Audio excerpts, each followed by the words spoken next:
Chronic kidney disease একটা ব্যাপক আকারে আমাদের সোসাইটিতে রয়েছে। পরিসংখ্যান দেখলে প্রত্যেক 10 জন মানুষের মধ্যে একজন ক্রনিক কিডনি ডিজিজে ভুগছেন। এটাতে যেটা সমস্যা হয় সেটা হচ্ছে প্রচুর মানুষের প্রাণঘাতী ঘটে। আমাদের উচিত একটা গণসচেতনতা তৈরি করা, যাতে কিনা মানুষ ক্রনিক কিডনি ডিজিজ আছে কিনা এই ব্যাপারটা অনেক শুরুতেই বিভিন্ন রকম টেস্ট করে সেটাকে আইডেন্টিফাই করতে পারে। খুব সিম্পল, একটা ইউরিনের প্রোটিন টেস্ট, ব্লাডের একটা ক্রিয়াটিন টেস্ট করলে আমরা বুঝতে পারি যে আমাদের কিডনি সুস্থ আছে কিনা।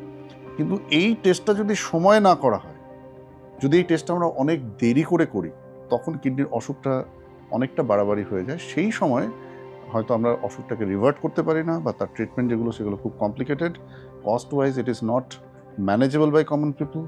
আর এন্ড-স্টেজ কিডনি ডিজিজে even if you have a lot of money resource, তার ট্রিটমেন্ট সবসময় আশানুরূপ নয়।